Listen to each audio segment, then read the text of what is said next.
বহু সময় বহু কথা মাকে শুনতে হয়েছে যে ছেলে নেই তোমার ছেলে নেই, তোমাকে কে দেখবে? ছেলেদের তো ছোটবেলা থেকে একটা ভার আমরা দিয়ে দিই পিঠে, তুমি ছেলে, তোমার জীবনে একটাই লক্ষ্য, তুমি যা করো রোজগার তোমাকে করতেই হবে। রোজগার না থাকলে একদম বন্ধু বান্ধবের মহলে সবসময় এরকম হয়ে থাকতে হবে। শুধু ছেলেরাই কি মা বাবাকে দেখে? মেয়েরা কি দেখতে পারে না? বা মেয়েদের কি ততটা ক্যাপাসিটি নেই কিছু করার? সুনন্দার মানে কত ছোটবেলায় মায়ের সেপারেশন দেখেছে? আমি ক্লাস 1-এ ছিলাম। আসলে আমার ছোটবেলাটা কিন্তু অন্যদের থেকে একটু আলাদা। খুব ছোট্ট বয়সে মা বাবা সেপারেট হয়ে যান। আমার মা সিঙ্গেল মাদার। আমি এবং আমার মতন অনেক ছেলেমেয়েরা রয়েছে যাদের জীবনে ম্যাচুরিটিটা বয়সের আগে চলে আসে। একজন মেয়ের কাছে অ্যাজ এ সিঙ্গেল মাদার হিসেবে দুটো বাচ্চাকে বড় করা, তাও বাপের বাড়িতে থেকে, এটা যে কত বড় যুদ্ধ। বোল্ড মহিলা। আমি আমার মাকে সবসময় বলি, ইউ আর মাই ইন্সপিরেশন। জীবনে প্রত্যেকেরই তো একজন আইডল থাকে, আমার মা আমার কাছে আইডল। কারণ আমার মা কখনো অন্যায়কে প্রশ্রয় দেয়নি। পড়াশুনো করেছেন, চাকরি বাকরি করেছেন, নিজের পায়ে দাঁড়িয়েছেন। একদিন আমি রিয়েলাইজ করলাম যে এই যে আমি দুঃখটা করছি, পুজোতে আমার একটা জামা, মা তো 3 বছর হয়ে গেছে একটা শাড়ি পর্যন্ত কেনেনি নিজের জন্য। সহজে ভেঙে পড়ার যে একটা ভয় আমাদের প্রত্যেকের ভেতরে থাকে, আমি বারবার বলি ভয়টা থেকে বেরোতে হবে। ছেলে মেয়ে নির্বিশেষে সবাইকে না শিক্ষিত হতে হবে। প্রথম কথা, শিক্ষাটা ভীষণ দরকার। হ্যালো দর্শক, ওয়েলকাম টু আওয়ার ভয়েস। আমি সানায়া। আজকে এমন একজনের সাথে আছি যার কণ্ঠে যে কোনো কিছু শুনতে ইচ্ছে করে তার দর্শকদের, এবং মন দিয়ে শোনে, হৃদয় ছুঁয়ে যায় যার কণ্ঠ। আমি সুনন্দা দেবনাথের কথা বলছি, যিনি রেডিও জকি একজন। সুনন্দা দেবনাথ আজকে আছে আমার সাথে। বলো, কেমন আছো? খুব ভালো আছি, তুমি কেমন আছো?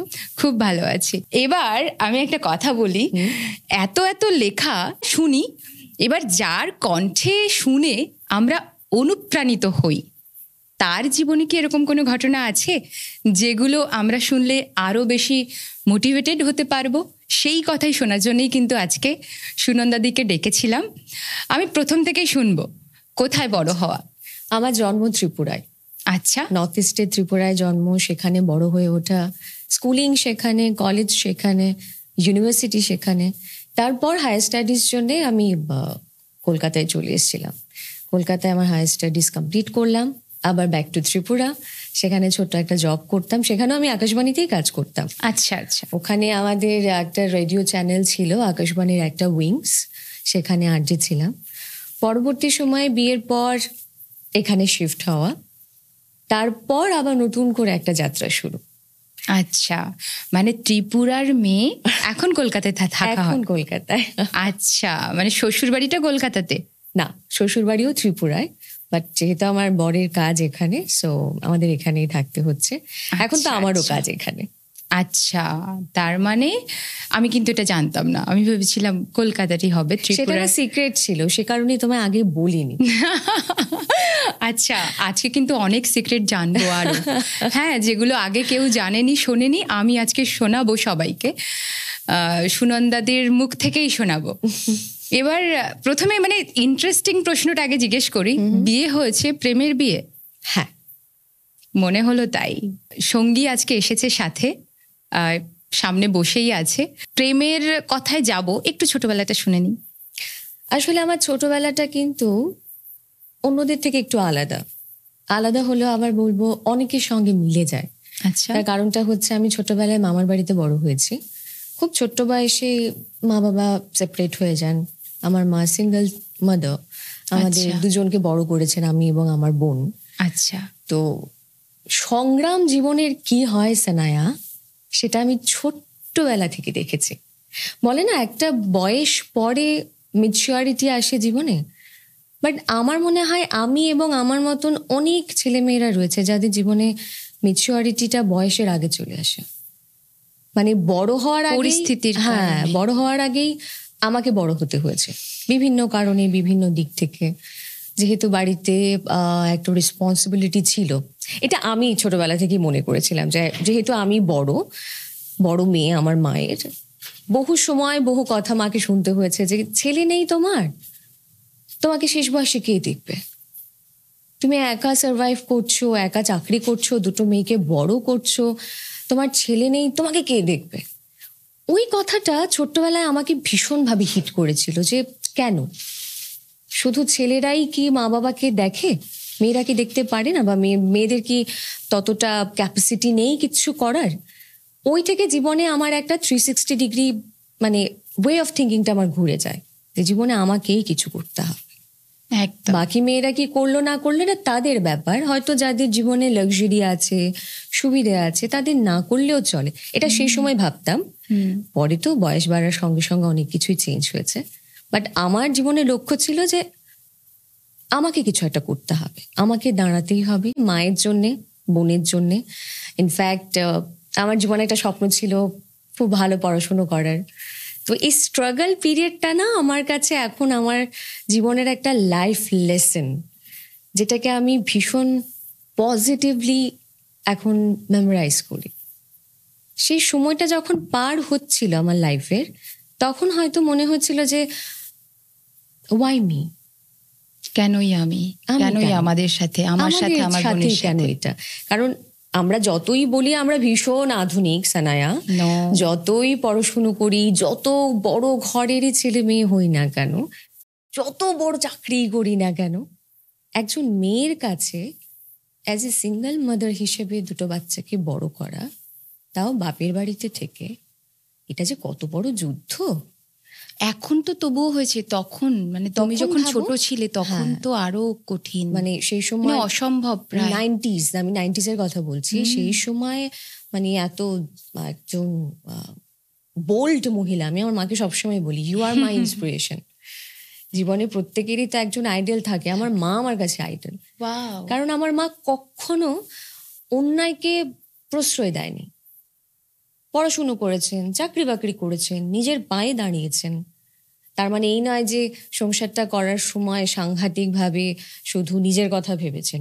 শেষ অবধি লড়াই যাকে বলে, সেটা আমার চোখে দেখা, এমন তো নয় বানিয়ে কথা বলছি, চোখে দেখা।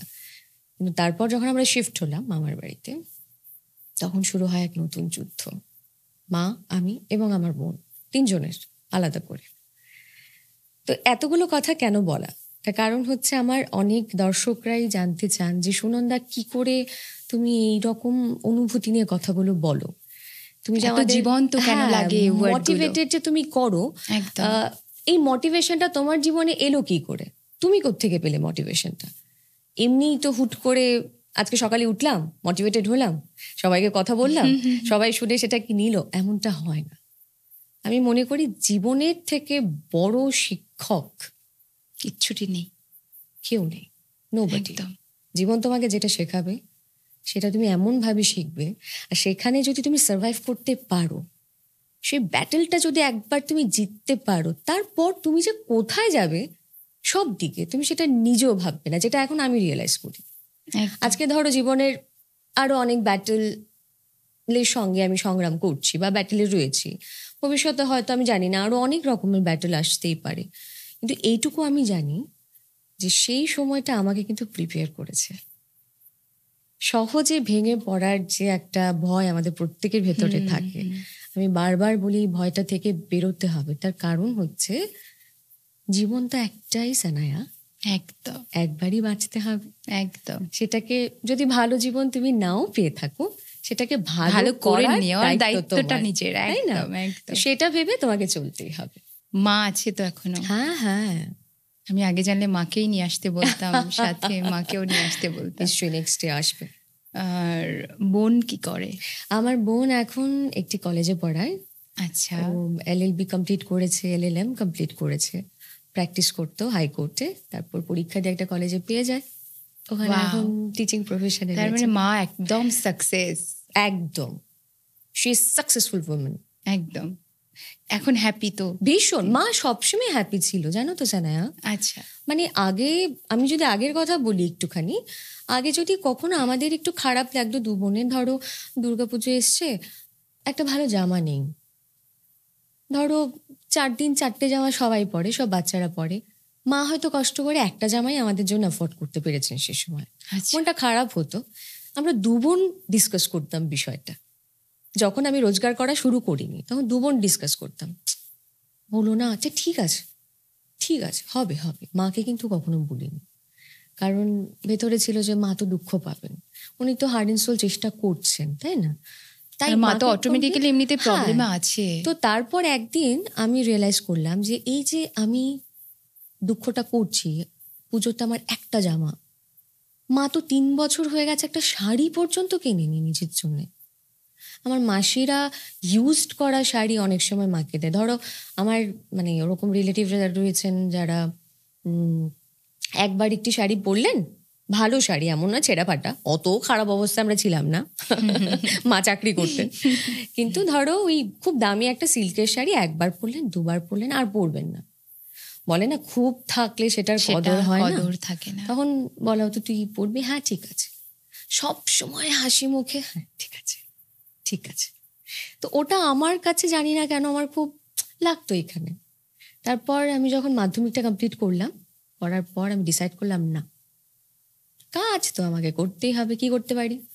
পড়াশোনায় ঠাকুর ঠাকুর দিলে একটু মোটামুটি ভালোই ছিলাম, মানে টিউশন করব। এবার সবাই শুনলে হাসবে, আমি আমার লাইফের প্রথম টিউশন করেছি, সপ্তাহে 6 দিন পড়াতে যেতাম, 2 ঘন্টা করে আমি 300 টাকা পেতাম। যেহেতু আমার কোনো এক্সপিরিয়েন্স ছিল না, 300 টাকা। তখন মানে তুমি কোন ক্লাসে? আমি তো মাধ্যমিক দিলাম সবে, আচ্ছা, মাধ্যমিক দিয়ে 3 মাসের একটা গ্যাপ থাকে আমাদের, ছুটি পড়ে, সপ্তাহে 6 দিন পড়াতে 300 টাকা। হ্যাঁ মাত্র 300 টাকা পেতাম। সেই 300 টাকার আনন্দ আজকে আমার মনে হয় আমি 30-40 হাজারটা রোজগার করেও সেই আনন্দটা পাই না। 300 টাকার যে কি আনন্দটা ছিল সানায়া, ভাগ করে নিয়েছিলাম, 150 টাকা মাকে দেবো, 150 ও টাকা মা। দিয়ে একটা গিফট আনবো, ছোট তো তুই তখন, এত খুশি। এত খুশি আমি রোজগার করছি। ওই একদম, প্রথম একদম। স্বাদ পেলাম, নিজের রোজগার করার পয়সার যে কি স্বাদ হয়, ওই প্রথম। ওই থেকে যাত্রা শুরু। টাচউড, ঈশ্বর আমার সঙ্গে ছিলেন, আছেন, আগামীতেও থাকবেন, বন্ধ হয়নি, ওটা বেড়েছে, কমেনি কখনো। ওই কি থেকে সুন্দর। শুরু। মানে এই যে খুশি খুশি সবকিছু অ্যাকসেপ্ট করতে, তার একদম, ফল বোধহয় এটা। একদম একদম। এটা আমি না আমার খুব ছোটবেলা থেকেই মাকে দেখে, চারপাশে বিভিন্ন মানুষদের দেখে, তাদের জীবন দেখে আমি একটা জিনিসই রিয়েলাইজ করেছি, আমাদের হাতে দুটোই অপশন থাকে। আইদার তুমি কাঁদতে পারো, জিনিসটাকে ছেড়ে দিতে পারো, জীবনটাকে শেষ করে দিতে পারো, তুমি বকে যেতে পারো, তুমি একটা খারাপ বা বাজে একটা স্টেপ নিতে পারো, ডেসপারেট হয়ে যেতে পারো। ডেসপারেট হয়ে যেতে পারো, নয়তো তুমি ঘুরে দাঁড়াতে পারো।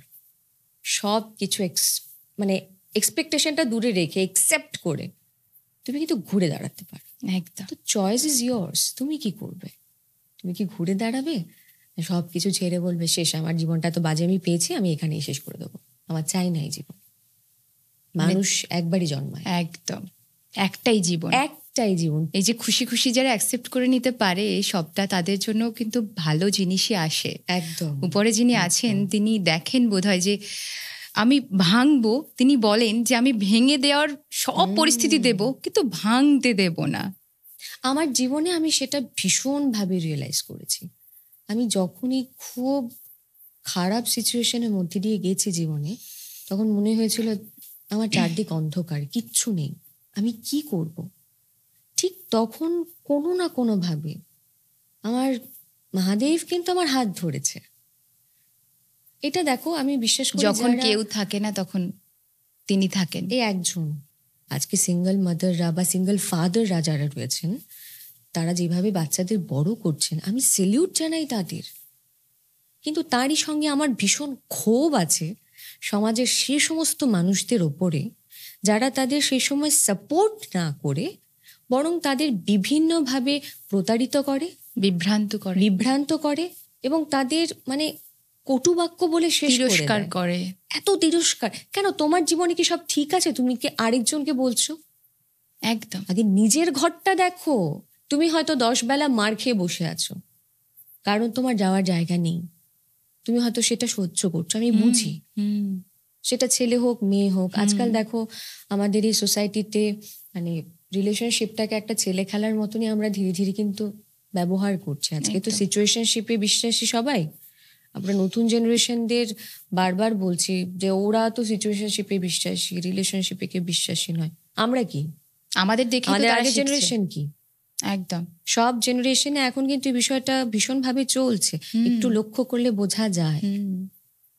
কেন হচ্ছে? 1 নম্বর, আমাদের অপশনস খুব বেশি লাইফে এখন। ভালোর তো শেষ নেই, সেই ভালোর চাহিদারও শেষ নেই। আর ভালো তো খুব আপেক্ষিক, ভীষণ আপেক্ষিক, কিন্তু এটা আমরা প্রথমে সবকিছুই ভালো মনে হয়। একদম, সেটা বোঝার মতন বোধটাও তো থাকতে হবে।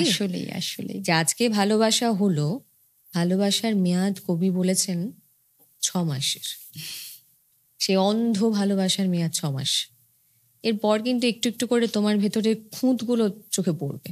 আচ্ছা আচ্ছা, ও একটু বেশি কথা বলে, আচ্ছা ও রাতে ফোন করে একটু ডিস্টার্ব করে, আচ্ছা ও একটু বেশি ন্যাকামো করে, আর সব পার্সোনাল বিষয়ে সে কথা বলে। খুঁত কিন্তু শুরু হয়। এবার আমরা এটাই ভুলে যাই, মানুষ, তুমিও মানুষ, আমিও মানুষ, XYZ সবাই মানুষ।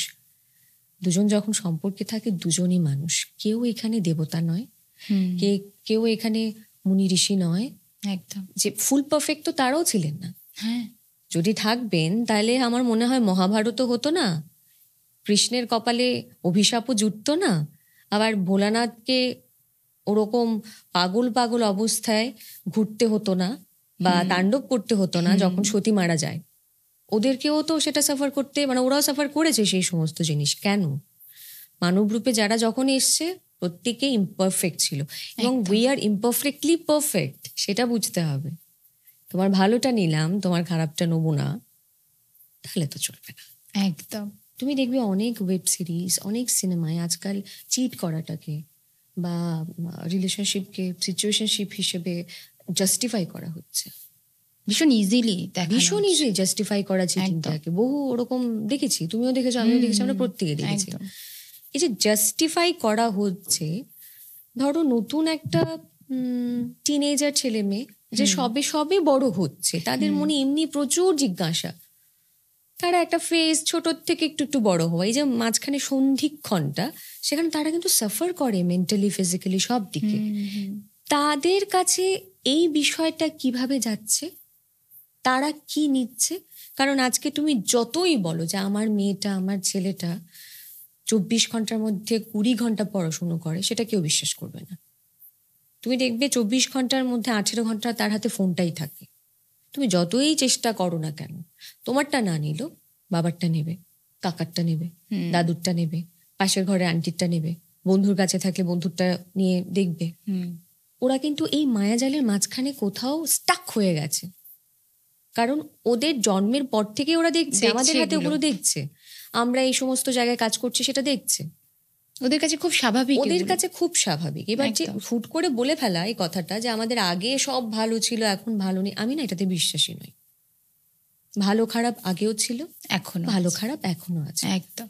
সুনন্দার মানে কত ছোটবেলায় মায়ের সেপারেশন দেখেছে? আমি ক্লাস 1-এ ছিলাম। বোন তো তাহলে আরো ছোট। এইটুকু। মায়ের এত মানে এত শক্তিশালী তিনি, সেজন্য আমরা শক্তিশালী। একদম।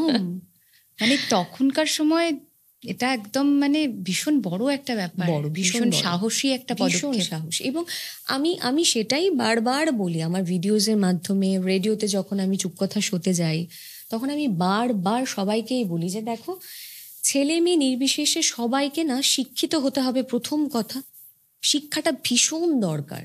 একদম। তুমি যদি সত্যি সত্যি শুধু পুঁথিতে শিক্ষিত নন, যে আমার ডিগ্রি আছে আমি শিক্ষিত, নট লাইক দ্যাট। মানে তোমাকে অ্যাকচুয়ালি এডুকেটেড হতে হবে, সিলেবাসের বাইরে পড়তে হবে, জানতে হবে, শিখতে হবে। নতুন টেকনোলজি এসছে, শেখো। নতুন কিছু এসছে, অ্যাডপ্ট করো। শিক্ষা, এই শিক্ষাটা দরকার। সেকেন্ড, ভেরি ইম্পর্টেন্ট, ফিনান্সিয়ালি সবাইকে ইন্ডিপেন্ডেন্ট হতেই হবে, ছেলে মেয়ে নির্বিশেষে। আর থার্ড হচ্ছে পেশেন্স, ধৈর্য, which is very important element in our life, very important element. এবার ফিনান্সিয়াল ইন্ডিপেন্ডেন্স হওয়া নিয়ে হয়তো অনেকেই বলবে যে আচ্ছা আমি আমার মেয়েকে, ছেলেকে ফিনান্সিয়ালি ইন্ডিপেন্ডেন্ট বানাবো, তার কারণ একটাই, ভবিষ্যতে যদি ওর সঙ্গে কিছু খারাপ হয় অ্যাটলিস্ট ও তো খেয়ে বেঁচে যেতে পারবে, এই জন্যে না। শুধু এই জন্যে নয়, এটা খুব বাজে একটা থিঙ্কিং। শুধু এই জন্যে একদমই নয়।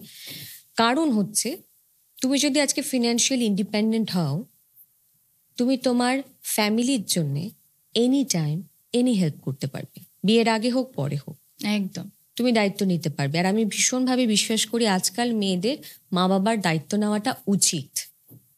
যে মা বাবা তোমার জন্যে এত কিছু করলেন, ওটা ওর কর্তব্য। আমরা বলি যে এটা প্যারেন্টের কর্তব্য, আমাদের জন্ম দেওয়া, বড় করা, শিক্ষিত করা, চাকরি অবধি নিয়ে যাওয়া, বিয়ে দেওয়া।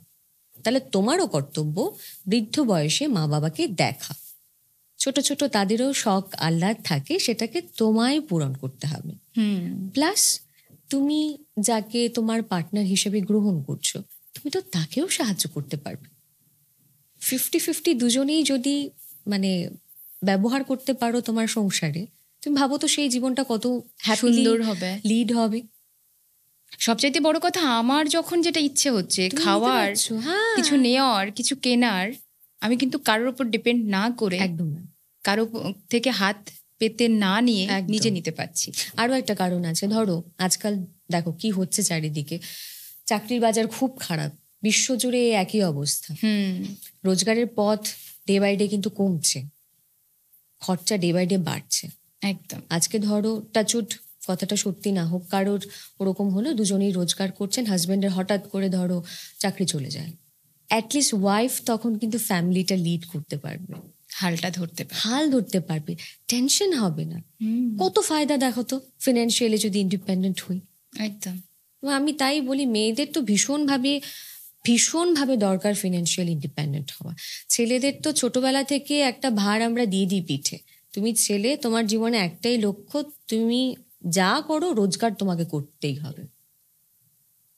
রোজগার না করলে ছেলেদের সমাজে কোনো দাম নেই, রোজগার না করলে ছেলেদের ভালো বিয়ে হবে না, রোজগার না করলে প্রেমিকা যে কোনো সময় ছেড়ে চলে যেতে পারে।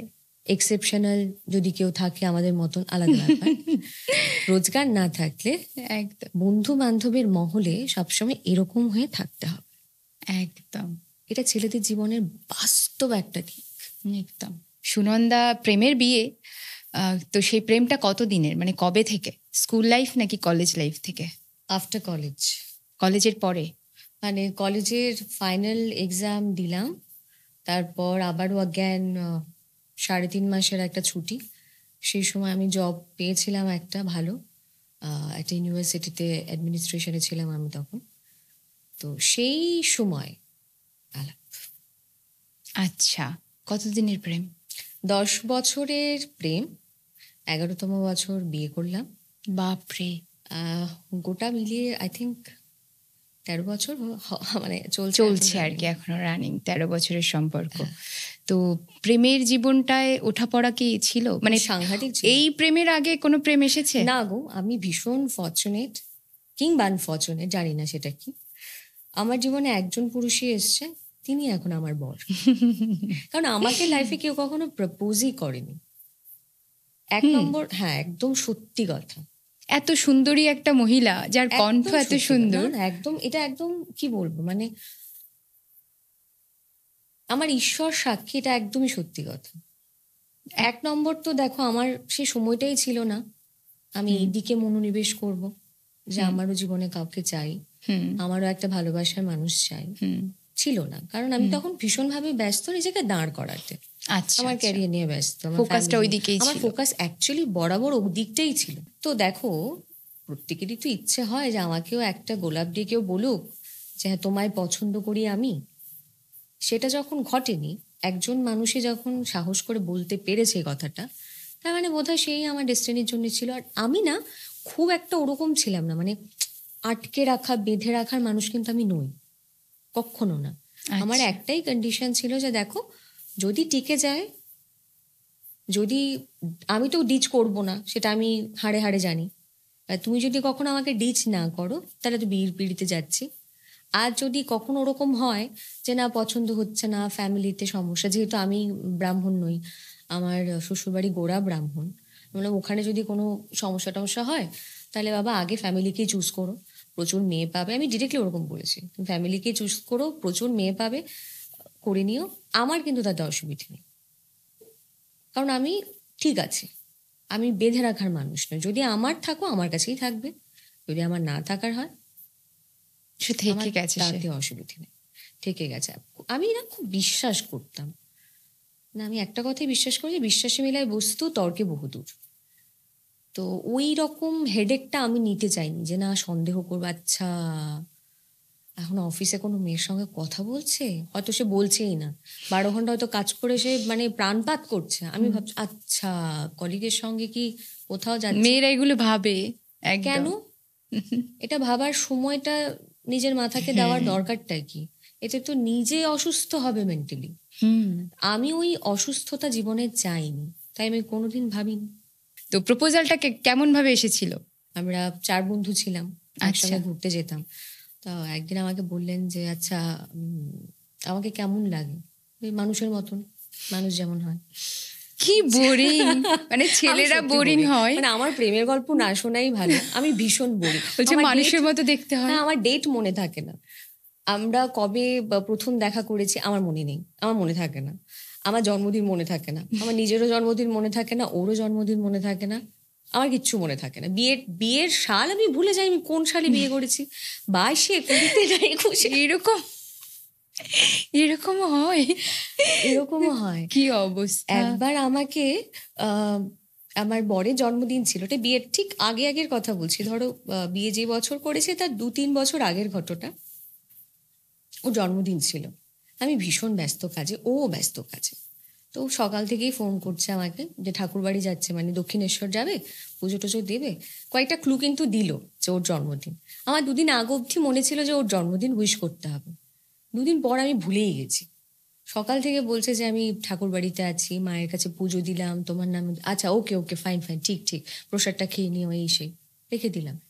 রাত্রির 12টা 10 বাজে সাডেনলি ফোন হাতে, সারাদিন ফোন হাতে ছিল না আমার, ফোন হাতে নিলাম, দেখলাম 3rd নভেম্বর।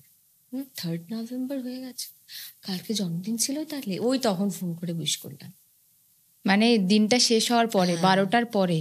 মানে আমি খুব বাজে প্রেমিকা, ভীষণ বাজে প্রেমিকা।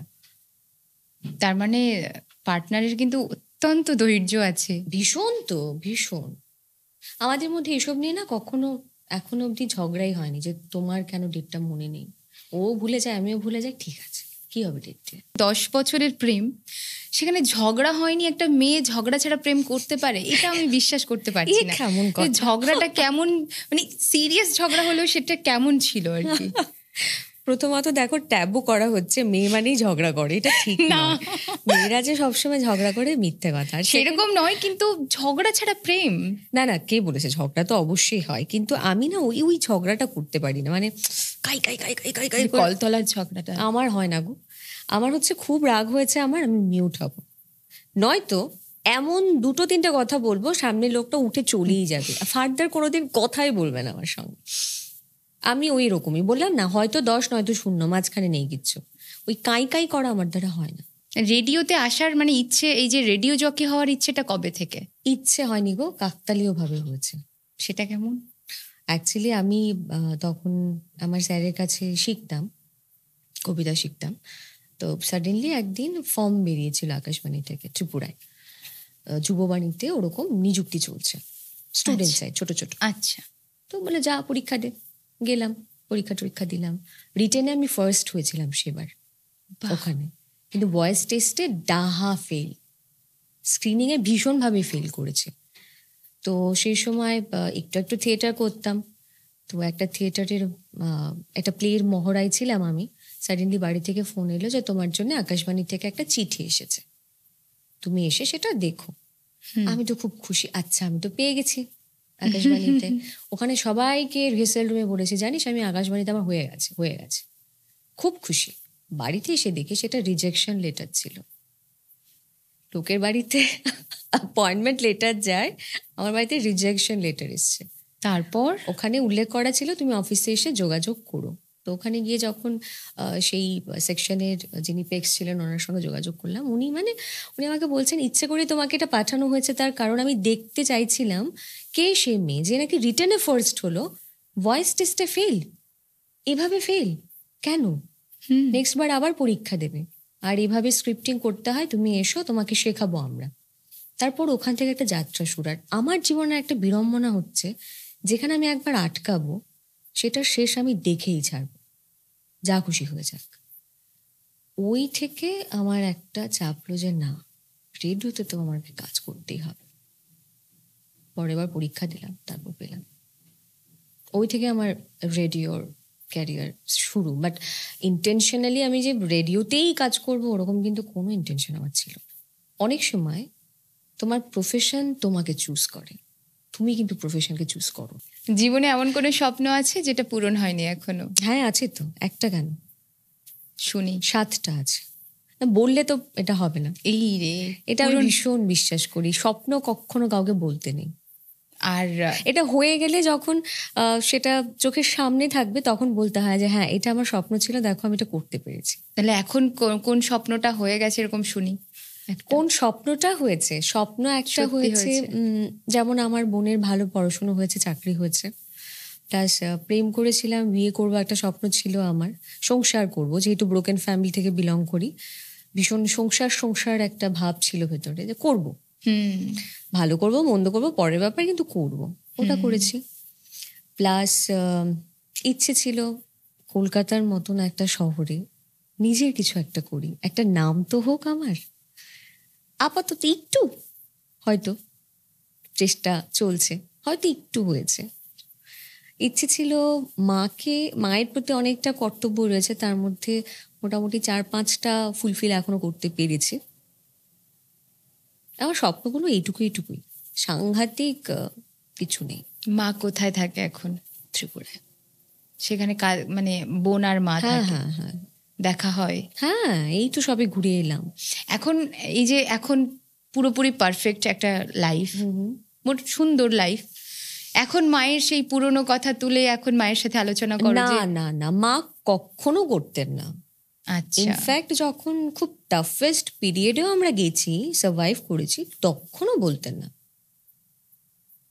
উনি সবসময় একটা কথাই বলতেন, যা হওয়ার হয়েছে, যা হবে ভালো হবে। আমরা ওভাবেই বড় হয়েছি এবং আমার মনে হয় সেটাই প্রতিফলিত হয় আমার মেন্টালিটিতে। মানে আমার মেন্টালিটিটাই ওরকম, যা গেছে গেছে, ঠিক আছে, কিন্তু যেটা আসবে ভালোই আসবে। আমি জানি না তো ফিউচার কি, আমি জানি না তো কি হবে। যেটা চলে গেছে সেটা ছিল হিস্ট্রি, যেটা আসবে সেটা হচ্ছে মিস্ট্রি, যেটা আছে এটাই হচ্ছে গিফট, ইটস কল্ড প্রেজেন্ট। যেটা আছে ওটাকে নিয়ে থাকি না, ভালো চেষ্টা তো করি। পরেরটা পাস্ট কিংবা ফিউচার নিয়ে অত ভাবতে হবে, পাস্টে যা হয়েছে প্রেজেন্টেই বাঁচো। একদম, তুমি আমি কেউ চেঞ্জ করতে পারবো না, যা হয়েছে হয়ে গেছে। ফিউচারে কি হবে তুমি আর আমি এই মুহূর্তে এখানে বসে কিচ্ছু বলতে পারবো না।